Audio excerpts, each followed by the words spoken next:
আসসালামু আলাইকুম রহমতুল্লাহ। কি অবস্থা সবার? আশা করছি অনেক বেশি ভালো আছো। আজকের ক্লাসে আমরা অ্যাসার্টিভ থেকে এক্সক্লামেটরি করার আরো একটা নতুন নিয়ম নিয়ে কথা বলবো। ক্লাসটি যদি তুমি শেষ পর্যন্ত দেখো তাহলে তুমি ইজিলি এটা সলভ করতে পারবে, কেমন? আর তুমি যদি এসএসসি 2027 ক্যান্ডিডেট হয়ে থাকো তাহলে ক্লাসটি তোমার জন্য খুবই গুরুত্বপূর্ণ। দেখো, অ্যাসার্টিভ সেন্টেন্সে তুমি যদি ইট ইজ ওয়ান্ডার দ্যাট পাও, কি পাও? ইট ইজ ওয়ান্ডার দ্যাট অথবা it is a matter of surprise that, যেটা তুমি পাও সেক্ষেত্রে তুমি কি করবা?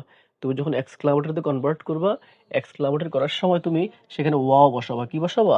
ওয়াও বসাই দিবা, কেমন? শর্টকাটটা লক্ষ্য করো। এই যে ইট ইজ ওয়ান্ডার দ্যাট থাকবে, তারপরে বাকি অংশ থাকবে। তুমি যখন এক্সক্লামেটরি করবা তুমি কি করবা? এই যে ইট ইজ ওয়ান্ডার দ্যাট এই জায়গাতে তুমি ওয়াও বসাই দিবা, কেমন?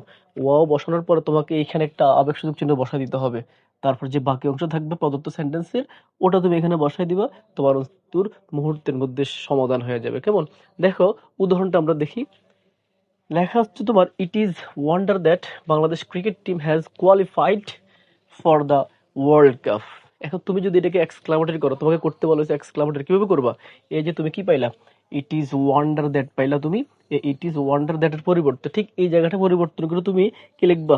ওয়াও লিখবা। কি লিখবা? ওয়াও লিখে তুমি একটা এখানে আবেগসূচক চিহ্ন দিয়ে দিবা। বাকি অংশ যা থাকবে, যে আমি লিখছি বা শর্টকাটে, বাকি অংশ সবটা তুমি এখানে বসাই দিবা। Bangla Bangladesh cricket team Bangladesh cricket team has qualified FIE FIED has qualified for the World Cup। এই হচ্ছে আমার উত্তর শেষ, কেমন? তাহলে তুমি কি করবা?